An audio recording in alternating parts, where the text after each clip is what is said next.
Fuero Íntimo, temporada 2.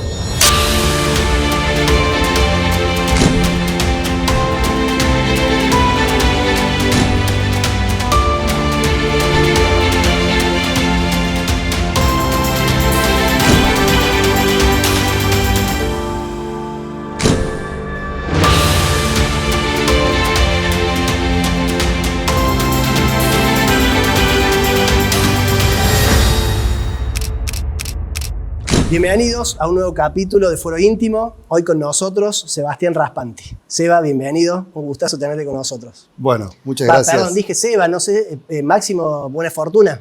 No, bueno, puede ser un alter ego, ¿no? Máximo bien. Buena Fortuna, pero ¿a quién querés entrevistar vos? No sé, vamos a ver cómo viene la mano. Dale, depende de quién responde mejor, Claro. vos vas alternando, dale. ¿Cómo andás? ¿Andas bien? Muy bien, gracias por la invitación, No, realmente un gusto Seba, estar acá. un gustazo tenerte con nosotros. Recién detrás de cámara estaba recordando cuántos años hace que te conozco y hace 22 años, porque de año 2000, no, 24 años, cuando yo entré a la cámara 11 del crimen como pasante, vos Yo me hacía estaba como yendo. 10 años atrás habías dejado la cámara 11. Efectivamente, justo. 60 años. Bueno, pero de esa época, del principio de los 2000. No, vos te pasó más el tiempo. Se nota más a mí. Yo tengo 64. Nos vamos a chicanear así toda la entrevista, ¿no? Así me dijeron la otra vez, un abogado me dice, Sí. che, me dice, ¿ahora qué estás haciendo? Nada, le digo, ejerzo de profesión, pero vos te jubilaste. Le digo, no, te confundiste con mi viejo, le digo. Claro. Yo no sabía, o sea, para mi viejo bárbaro, pero me mató. Y tu Bueno, hijo contento. Seba, contanos, bueno, yo ya te había adelantado cuál era la idea de que participaras en este ciclo. Vos has logrado hacer de la profesión, digamos, no te aburrís nunca, sos esas personas que por lo que te conocemos y te vemos, no te aburrís porque ejerces la profesión y has llevado el derecho, mezclado el derecho y el arte. Contanos un poco eso. Sí, yo en realidad he trabajado de abogado a la par que he hecho producciones artísticas. Bien. Eso lo realicé siempre desde... ¿Te sentís más abogado que artista o más artista que abogado? Y depende de dónde estés sentado. Bien, entonces, está bien, ahora sí. Máximo, contame Máximo. No, cuando estoy sentado en mi escritorio me siento muy abogado, Sos ¿no? Seba. Pero salgo de ahí y me siento también muy artista. Asumo los dos roles con mucha... en realidad con mucha responsabilidad y creo que profesionalismo, ¿no? En ambos casos. Le doy mucha importancia a ambos aspectos de la vida. De todos modos, yo tampoco creo mucho en la diferenciación de sectores del conocimiento, por decirlo. Bien. Obviamente, hace falta una matrícula para ejercer de abogado, ¿no? Sí. En cambio, para ser Máximo no te hace falta matrícula. Para ser actor no hace falta una matrícula, simplemente hace falta que la gente convalide lo que uno hace y te vaya a ver. Bien. Después, bueno, claramente habrá un gremio de actores que impugnarán que un abogado actúe, eso seguro. Seba, Para mi colega abogado yo soy muy buen actor y para mis colegas claro, actores soy un muy eso buen es lo que abogado. eso es lo que te iba a preguntar. Contanos, o sea, yo tengo una idea, pero quiero saber la tuya en esto que te voy a preguntar. ¿Te sirve la expresión corporal, es decir, todo el lado artístico para el ejercicio de la profesión? Me ha servido más el ejercicio de la profesión para el lado artístico. ¿Por qué? Porque creo que tanto para actuar como para escribir, hace falta universos, hace falta mundos que poder reproducir y que poder imaginar. Bien. Uno va tomando, creo que tanto cuando escribe como cuando actúa, cuando realiza me imagino cualquier tipo de obra artística, cuando está narrando algo, va tomando fragmentos de lo que uno conoce.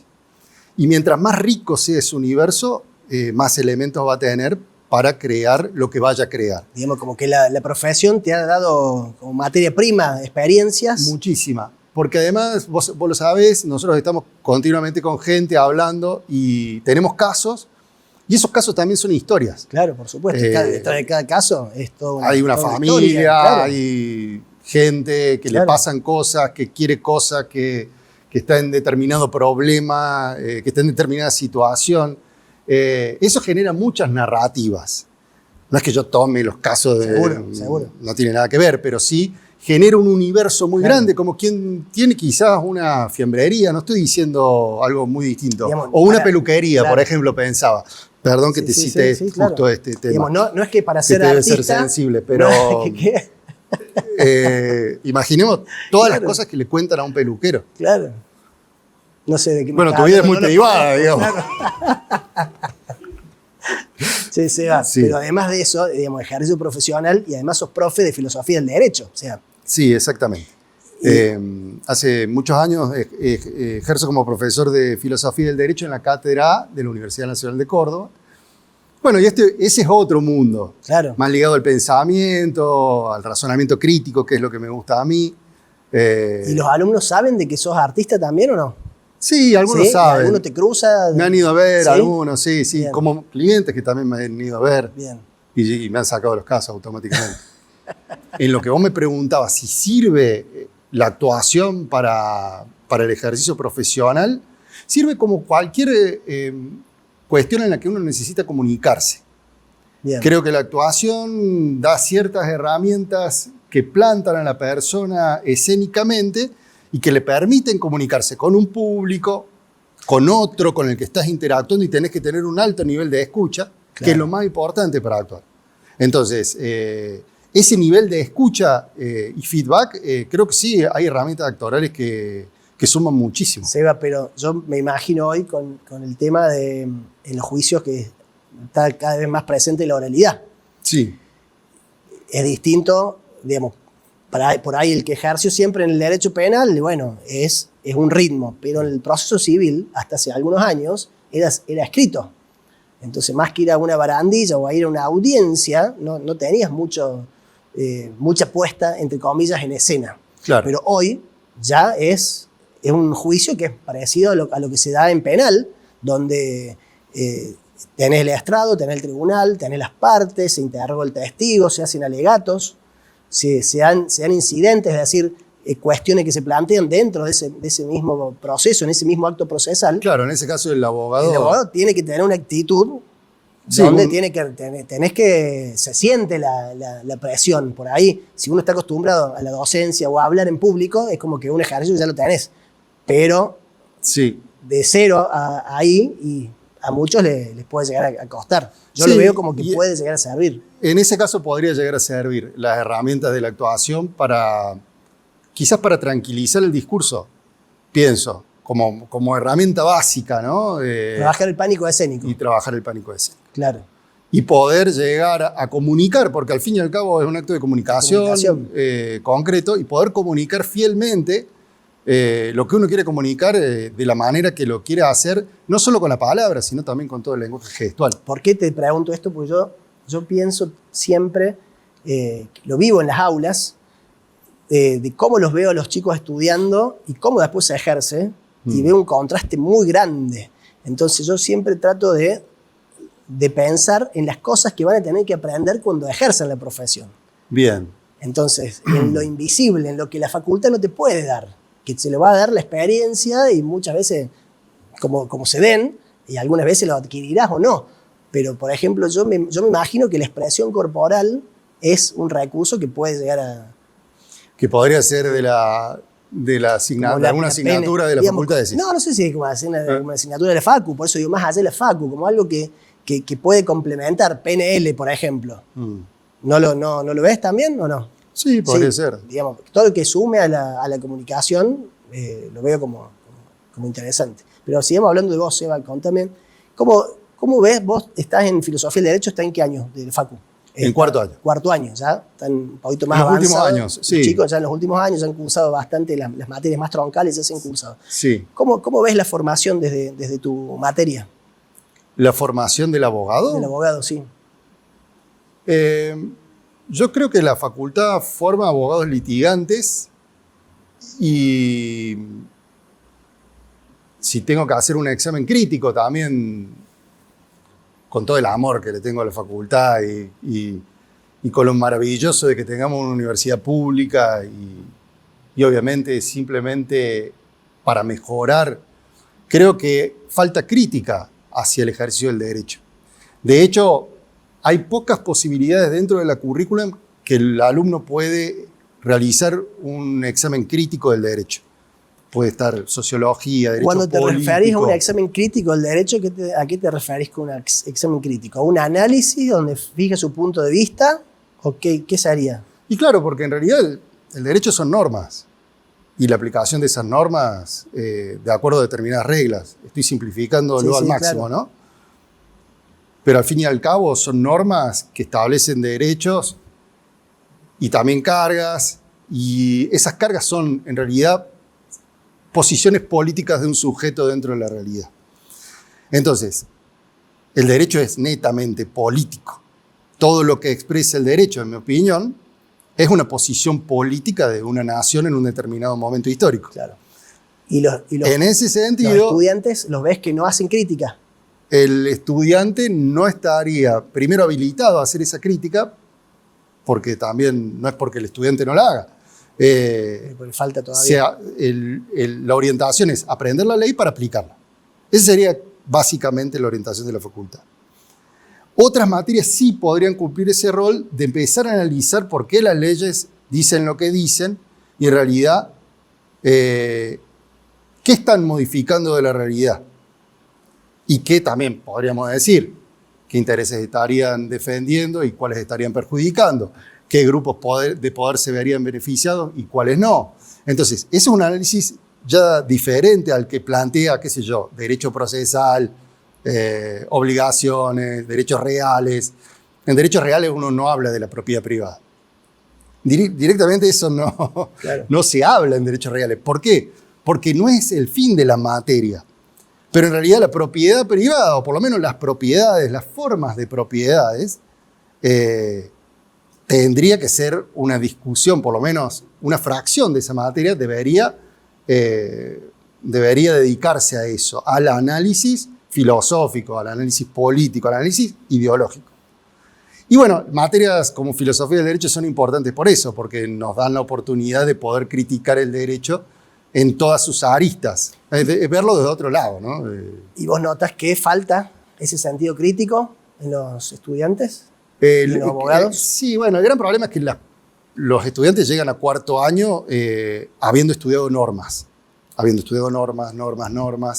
con la dureza que eso significa, digamos, la ciencia en el sentido de Kelsen, digamos. Entonces,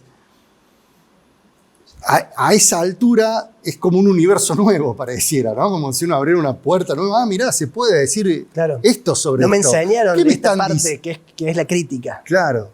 ¿Qué me está diciendo esta norma con respecto a este instituto realmente? Pero vos creés que la crítica solamente está en la sociología o en la filosofía del derecho. ¿En esas otras materias vos creés que no se puede enseñar con sentido crítico? Yo creo que sí se puede. No ha sido mi experiencia. Cuando fuiste estudiante. Cuando fui alumno. ¿Fuiste buen alumno o fuiste mal alumno? Fui un estudiante, creo que pivoteante. Creo que como soy en mi vida.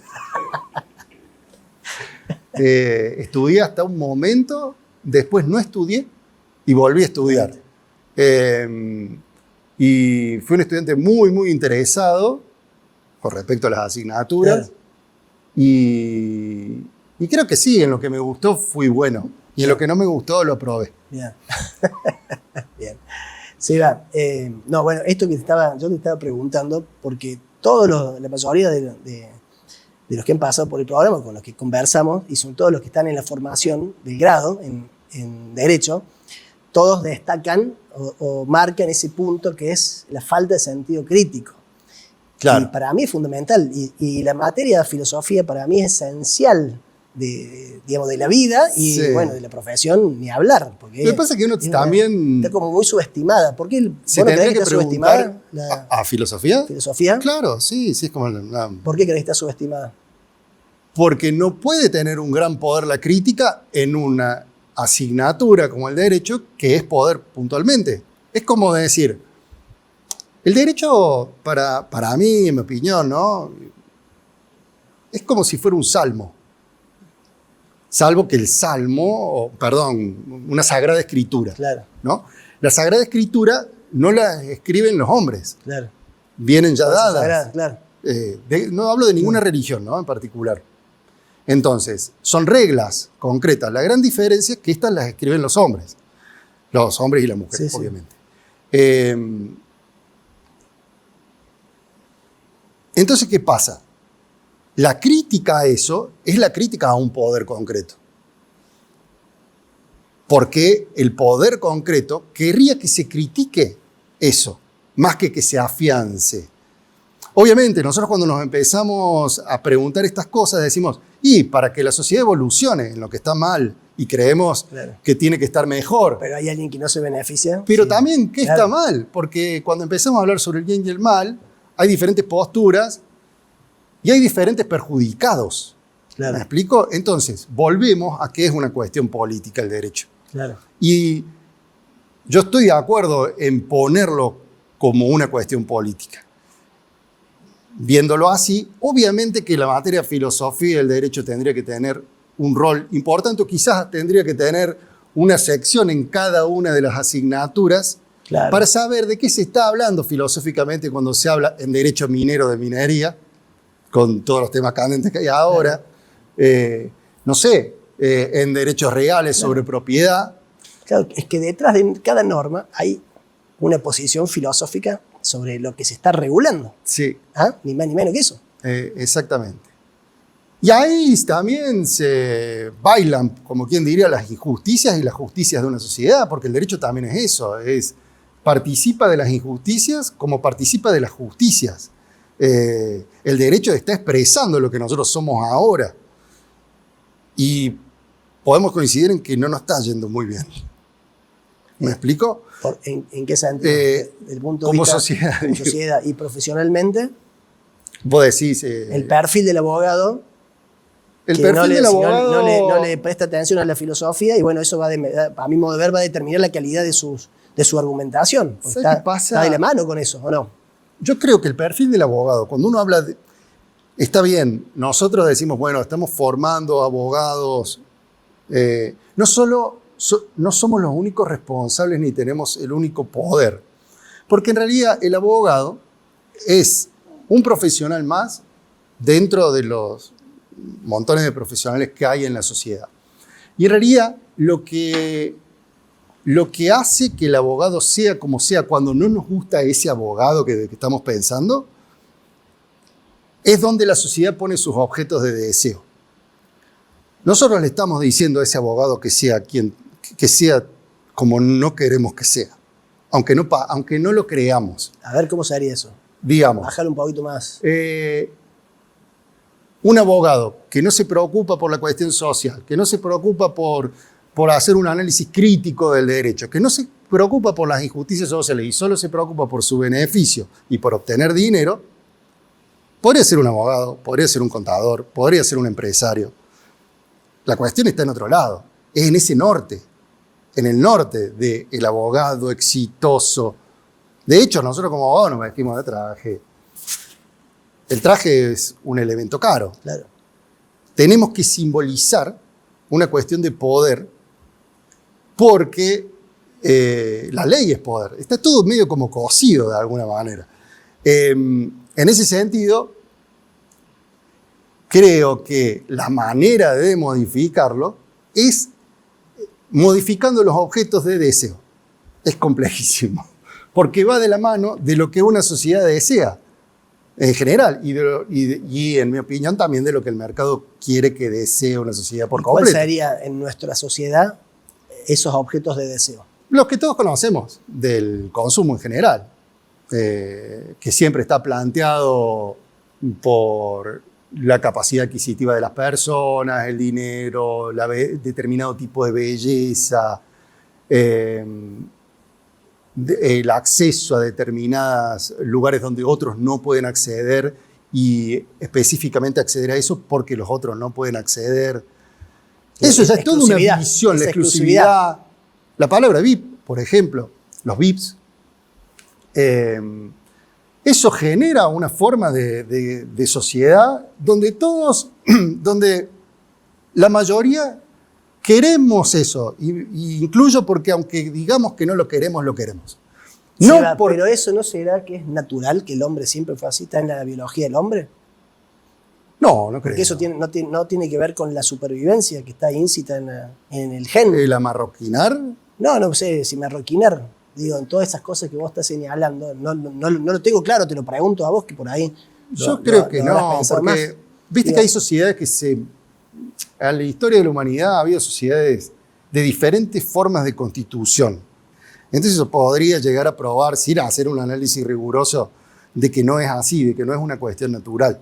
Y de que el mundo se distribuya de esa manera es una cuestión de voluntad puntual y de tironeo de fuerzas. Pero, por ejemplo, ¿cuál sería, en la figura del abogado, Sí. cuál sería, qué perfil debería tener el abogado para que sea contratado por las personas? ¿Qué cualidades debería tener un abogado y cómo se simbolizan esas cualidades? Tal vez vos me estás O diciendo... sea, puedo decir para que el abogado sea contratado, Claro, para que el Consejo de abogado... Abogados Nobles, algo ¿Ah? así. No, estamos, digamos, Sí. desmenuzando estas ideas, Sí. digamos, como ocultas. Yo, Un abogado, porque si te vestís así, tenés que simbolizar así por los estándares que hay. sí. Tal vez vos estás cuestionando esa forma de simbolizar o estás cuestionando lo que está simbolizándose. ¿Me Claro, explico? Entonces vos decís, sí. te vestís de traje. Bueno, No, vos, yo no impugno la bueno, vestimenta. o estás reflexionando Sí. sobre, no sé, no lo estás cuestionando, por lo menos estás reflexionando sobre la simbología, el traje, el reloj, los zapatos, el porte, es una simbología de algo que está. ¿O Claro. no? ¿O me equivoco? No, sí, por Bien. supuesto. Responde a una determinada, Claro. a un símbolo que teóricamente da determinada ¿Cuál confianza. sería ese símbolo? Sí. No, perdón, no el símbolo, sino qué sería lo que debería representar el abogado para poder estar y ser contratado. O sea, estar en la... No, el abogado ya representa lo que tiene que representar No, y es contratado, necesariamente, digamos. ¿no? Por ejemplo, yo te digo, como un profesional, yo voy a buscar un profesional que me demuestre, que Sí. a mí me haga elegir de acuerdo a su capacidad, que es bueno en lo que hace, que es comprometido, que ha estudiado, que se ha formado, que no se Bien. un chanta, por Bien. ejemplo. Que sea recomendado. Que claro, que alguien me lo recomiende, que ya Sí. ha tenido una experiencia y que me diga, che, este tipo es serio, funciona así. Bien. Entonces, ¿cómo eso se lee? ¿Cómo transmitirle ese mensaje? ¿Cuál sería el Que símbolo no de eso? sea, bueno, sí, el diploma. Sí, qué sé yo. Pone el diploma ahí todo Acá tengo, señor, todo mi pero diploma. también es otro símbolo. Que, También no, es bueno, otro pero eso es un símbolo. certificado concreto de un determinado conocimiento. Yo lo que estoy hablando con respecto a la vestimenta es simplemente lo que simboliza, como también podría simbolizar la vestimenta de otros tipos de asignaturas, de otros profesionales en otras áreas. Es un determinado poder concreto, digamos. El abogado que está vestido así conoce la ley y es el que tiene la posibilidad de decir cosas sobre la ley, aunque otra persona que la haya estudiado La vestimenta del abogado sí. es importante para hacer valer, para ejercer la profesión. Pero eso lo sabemos todos de que cuando apenas nos recibimos, la persona que recién se recibe es la mejor vestida. Porque es la que tiene que dar créditos que todavía no tiene, ya sea por su juventud o por lo que sea. O sea, que si a vos te vienen de zapatillas, vos no los vas a probar. No. Ya los miré raro. No pongo ningún condicionamiento hacia los estudiantes. Lo que estoy diciendo es lo siguiente, para que no se malinterprete la cuestión de la vestimenta. Simplemente es que es un condimento más con respecto al poder que está expresando. Y el abogado en sí, no solo dentro de la sociedad, lo que hace es legitimar el derecho también. El abogado está continuamente legitimando la norma. La norma. Es la cara, él es el sándwich, como quien diría, la parte del medio del sándwich entre los jueces Claro. y el ciudadano. Claro. Es el que hace ese paso el simbólico. facilitador. El facilitador. Entonces, todos tenemos un abogado cercano, bueno, algunos tienen más que otros, pero un primo, un conocido, y ese es el que le acerca el derecho y el que de alguna manera cumple una función en ese rol de legitimarlo y de acercarlo al que no conoce el derecho, digamos. Con lo cual, el abogado tiene una responsabilidad muy importante para mí. Y es que tiene que tener una posición sobre el derecho. Y cuando digo el derecho, no estoy diciendo el derecho, porque el derecho es un conjunto de normas. Habrá unas normas que tendrá, con las cuales tendrá una posición y con otras tendrá otra. Pero creo que tiene que tener una posición política con respecto a cada una de las normas que está leyendo. ¿Por qué? Esa sería la ética, para vos, la ética del abogado. Por lo menos posición. sería un ejercicio de falta de ingenuidad. Pensar que la norma que... Pero vos podés pensar, vos podés estar en contra de una determinada norma, claro, en tu convicción, sí, pero está ahí y viene alguien y te pide que lo defiendas en sus intereses y vas a aplicar esa norma, vas a buscar que se aplique la norma que satisfaga los intereses de tu cliente, más allá que vos estés a favor o en contra en el fondo. Sí, puede ser. Eso es un tema muy discutido, ¿no es cierto? Habrá que ver cómo se siente esa persona en su fuero íntimo haciendo eso. Porque no necesariamente sea algo tan trascendente. Vos decís, yo estoy en contra de X cosa. ¿Y si es trascendente? Bueno. Porque normalmente las cosas son trascendentes. Sí. Bueno, puede ser más o menos trascendente. Ese es el gran problema. Ese es el gran problema del ejercicio del derecho. Pero pénsalo, trasládalo al ámbito de la medicina. Sí. Vos sos médico, hiciste el juramento hipocrático y Sí. vos lo vas a... Hay una norma que dice que vos tenés que... Vos vas a tener que curar, atender. Tenés que hacerlo. Porque hay una norma que lo dice. Detrás de eso está el humano. Claro. Y que le van a pasar un montón de cosas. Y en el Ministerio de la Defensa es más o menos, en ciertos casos Sí. es muy, muy parecido. Digamos, vos estás en tu derecho de no tomarlo cuando sos abogado, Claro. liberal, pero... Sí. Después, bueno, hay otra vuelta de tuerca también, porque nosotros pues somos abogados, pero los jueces, Claro, y el juez también. claro, Porque al fin y al cabo el juez tiene una posición política. claro. ¿Y qué hace con esa posición política? ¿Cómo ves la calidad de los fallos respecto a las posiciones políticas?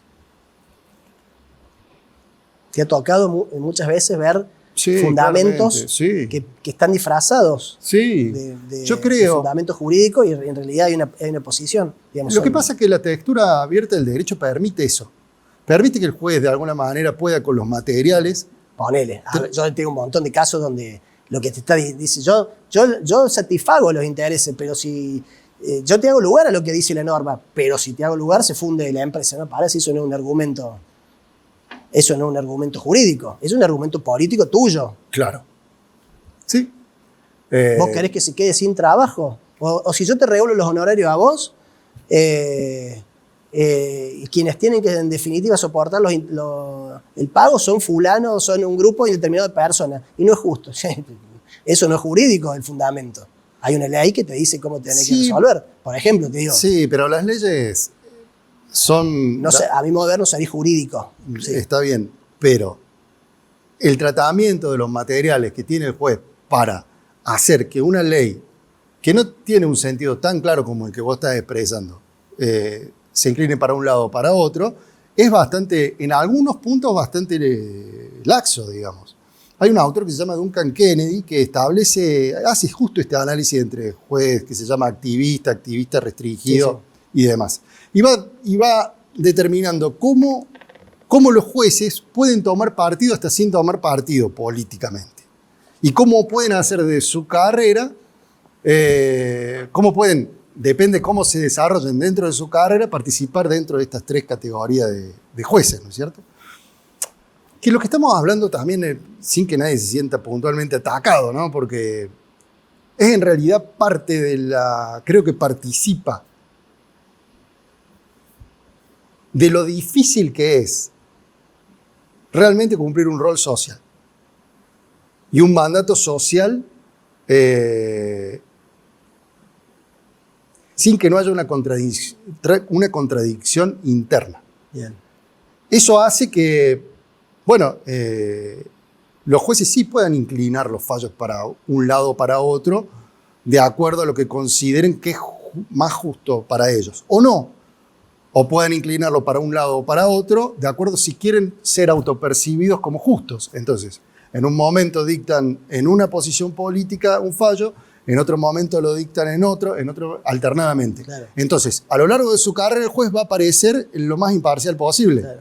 Pero en realidad lo que está buscando no es una... inconscientemente, no digo. es que un juego injusto, que la foto la sacaste del día. Tenés que sacar la foto tenés que ver Claro, la película. Claro, o quizás fue la manera que él quiso, de alguna manera, compensar su carrera jurídica para que políticamente sea como que esté en el medio. Claro.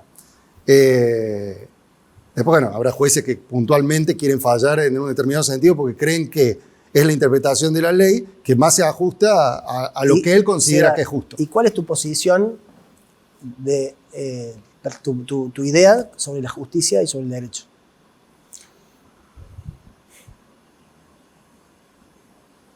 Es una pregunta muy difícil. ¿Por qué es tan amplia?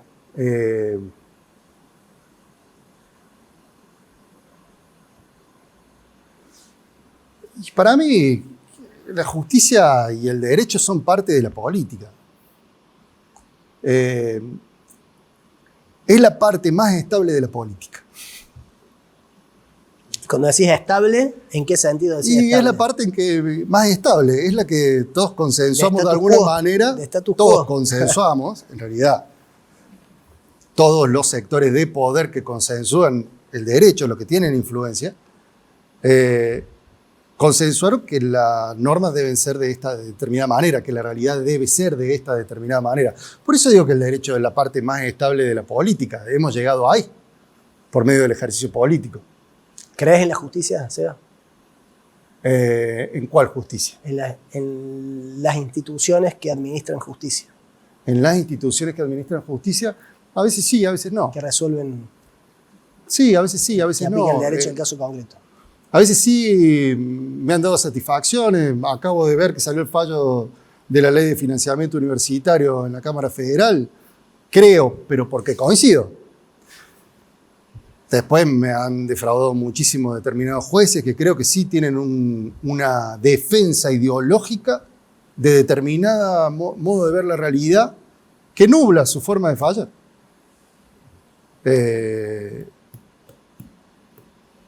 A veces creo y a veces no. Es Seba, alternante. En tu perfil de abogado litigante, de docente y de artista, cuya obra que está rodando es sobre la historia de un abogado. Sí. Se llama Máximo Buena Fortuna, la obra se llama Cuervo. Sí. Bien, entre esas tres facetas tuyas, ¿cuál es con la que más te sentís identificado, la que más te gusta? Me gustan todas. Ahora estoy, porque Cuervo está muy reciente, acabamos de hacer la segunda temporada el verano pasado y realmente estamos muy contentos con la obra, con su desarrollo, con lo que expresa también jurídicamente. Estoy muy contento y muy entusiasmado de desarrollar esa historia detrás de Cuervo, sí. La historia de Máximo Buena Fortuna. ¿Hay algo de raspante ahí? Y sí, obviamente, sí, algo mío tiene que haber. El conocimiento de todas las personas que forman a Máximo Buena Fortuna. Máximo Buena Fortuna es un collage también. Claro. Por eso lo que ocurre mucho con el espectador cuando termina de ver la obra, principalmente si el espectador es letrado, dice, yo lo conozco a Máximo, yo sé quién es. No, es un personaje de ficción. No, pero yo lo conozco. Y sí, porque está hecho con pedacitos de gente que todo el tiempo nos cruzamos en los pasillos. Claro. Así que bueno, en ese sentido, creo que la obra representa mucho también un tipo de abogado que no queremos. El tipo de abogado que no queremos. Pero que también... ¿Vos sos en parte ese tipo de abogado? ¿O sos ese tipo de profe del que no queremos? No, ¿cómo me voy a creer? ¿Por qué no? Yo muchas veces soy... ¿Alguien que no queremos? Hay muchas, claro, por eso no, muchas veces... Es demasiado corrupto, Máximo. Sí, es muy... Bueno, en algún aspecto. No, creo que mi camino está por otro lado. Quizás ponerme en la carne de una persona bastante disvaliosa para la sociedad es una manera de denunciarla. Claro. Yo lo que me refería al no queremos es si sos el abogado que sigue las reglas sin crítica. No. Porque, digamos, yo tengo una idea de que cuando vos ejerces la profesión y muchas veces incomodás.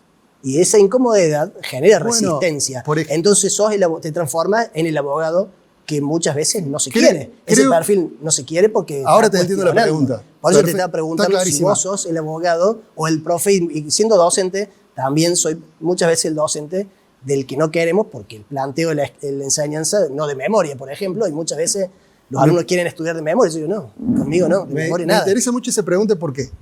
Porque además nos abre la arista a algo muy importante que me parece que tiene que tener el abogado y que cumple un rol, porque pareciera que el abogado es una persona que defiende intereses, nada más en términos generales, de sus clientes. Y no necesariamente. Yo creo que el abogado, cuando tiene un espíritu crítico, y por eso hay que fomentar el espíritu crítico en los estudiantes de abogacía, opera como un microfiscal. Es como tener miles de fiscales diseminados por todos lados, porque va a estar viendo injusticias que puede, por derecho propio o en asociaciones de diferentes maneras, hacer un control de ilegalidades, de abusos de poder. Entonces, ante la crisis que tenemos dentro del sistema judicial, que no da abasto para perseguir, bueno, ilegalidades, para investigar. De hecho, las mismas que se denuncian, por ahí desbordan al sistema. Sí, sí. El abogado tiene me parece muy eficiente ese rol. Entonces, si nosotros logramos que en cada abogado haya una llamita de espíritu crítico, logramos que haya como muchos más fiscales de los que estamos contratando dentro de la justicia y a los cuales no les tenemos que pagar directamente. Bien, por último, ¿qué consejo le daríamos a los jóvenes que están estudiando, que están próximos a recibirse o que recién están arrancando la profesión? Digamos, no solamente de abogado, porque hemos estado conversando mucho del abogado que litiga, porque ambos estamos en el ejercicio profesional, pero más allá del ejercicio profesional, ¿qué consejo le damos a los jóvenes? Bueno, un consejo que le daría es que vea que el derecho es muy amplio. Hay muchas ramas del derecho que no son exploradas. Hay como determinados puntos que son como pareciera ser a lo que se dedican los abogados, a áreas, ¿no? Bien. Que ahonden más en otras áreas que no están siendo tan exploradas. ¿Para qué? Para que haya más conocimiento integral Bien. dentro de las diferentes ramas jurídicas. Pero a su vez, yo les diría que asuman un carácter crítico con respecto a lo que están estudiando. Porque no son salmos, Claro. a no ser que crean que es una religión. Claro. Pero el derecho no es una religión, porque no tenemos ningún ministro, y cambia constantemente. Entonces, que se sepan también parte de esa construcción y que nunca claudiquen y le hagan pensar que son solamente una pieza de engranaje. Bien. Porque cuando el abogado empieza a ser una pieza de engranaje, es ese abogado que no es el que decís vos que no queremos, el que realmente no queremos. Es ese abogado netamente funcional y operativo. Claro. Y cuando algo es netamente funcional y operativo, es operativo para todas las cosas. Y eso es un gran problema. Claro. Perdemos mucho potencial. Bien, Seba, excelente la entrevista. Conocerte en profundidad con estos temas, la verdad que muy interesante. Te queremos hacer la última pregunta, que es la que caracteriza este programa, que es ¿quién sos vos, Seba, cuando nadie te ve? Es muy gracioso porque me parece que a todas las personas que le haces esa pregunta se le debe ocurrir la canción de Cuando nadie me ve. De Puedo Alejandro ser o no Sanz, ser, ¿de de quién Alejandro es? Sáenz. Es muy perturbadora la canción de Alejandro Me viste Sáenz. preparado, che, saqué la guitarra, me toqué la guitarra. No, Claro. pero creo, perdón, me distraje. ¿Quién soy cuando nadie me ve? Soy una persona que cabilo todo el tiempo, que estoy imaginando mundos posibles. Sos un delirante, digamos. En el buen sentido. Sí, no sé si un delirante, porque el delirio creo que va muy de la mano de una convicción de que eso que uno está imaginando es verdad. Claro. Y yo imagino mundos posibles nada más por juego, me parece. Bien. Algunos me los creo, es verdad, puede ser, cuando me los creo soy delirante. Como hacer una obra arriba de un barco y cosas así. Por eso te digo. Seba, querido, bueno, ha sido un gustazo. Tenemos ya para la última parte del programa hacerte un presente. No me digas. Gracias, Gaito. No. Bueno, ¿ya sabes qué es esto? Sí, Sí, ¿qué es? es un cortafierro Un que se cortafierro, llama. claro. Es un regalo rústico que hacemos todos los invitados que pasan por Foro Íntimo, que le explicamos ¿A que todos les regalan un cortafierro? a todos les... Pero Mira. es un cincel, claro, un cortafierro, Sí, sí. que es un regalo simbólico y es muy rústico. Está grabado acá con tu nombre. No, Es qué una hermoso. Me encanta. Simboliza la inteligencia porque justamente creemos que para moldear la realidad, digamos, todas las personas que han pasado por Foro Íntimo se han destacado en sus distintos ámbitos donde han tenido un contacto con el derecho. Vos sos uno de ellos porque tenés tu rol como docente, como abogado, como litigante, y también llevaste el derecho y la obra, el teatral, contando toda esta historia. Pero lo destaca su energía, su fuerza y sobre todo su pasión. Y creemos que eso se complementa con la inteligencia para poder así moldear y poder desenvolverse donde se han desenvuelto y han dejado su huella. Por eso el cincel. Bueno, muchísimas gracias. Gracias, Seba, querido. Muchas gracias por haberme invitado y lo voy a llevar siempre conmigo acá. Bien. Y, Fíjate y que cuando vos tengo subís- una escoliosis y nos veamos viejitos así, Bueno. y yo tenga acá todo el cuello Dale, cruzado, va a ser fíjate por el si- cincel. Si tu empleador le podemos hacer una demanda de RT también. Conozco También. Máximo, lo podemos contratar. Máximo Sí, hace sí, RT, está disponible Máximo. Listo. Cuando salga en libertad. Es cierto, me había olvidado de eso. Sí, en Canadá. Sí, Bueno, exactamente. Gracias, Seba, querido. Un gustazo. Gracias, Fede.